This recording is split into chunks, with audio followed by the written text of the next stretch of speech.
natsionaalkuulsus. Täna tutvusime 2 suurt elementi. Esimene nendest oli meil siis solgutamine või toss and cross, mis nägi välja selline, et meil rohkusime vaju,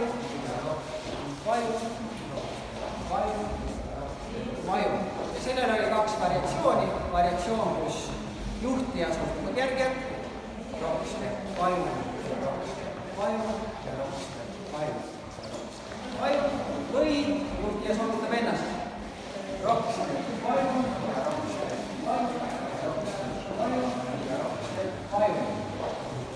See element õnnestub hästi siis, kui sa selle vaba käe hoiad samamoodi õhus, et ühelt poolt on ta saadaval ja tõesti püüab selle paarilise kenasti kinni, teiselt poolt annab ta sulle selle lisavedu, et kui tekib 2 kumm, siis saad selle lisahoo ja pöörata kumm ennast teisele poole välja.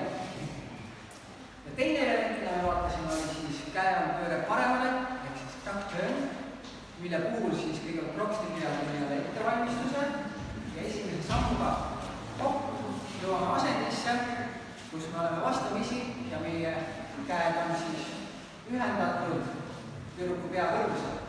Ja nüüd samm ajal teen käega kiirõlvalt tüdruku pea, samm,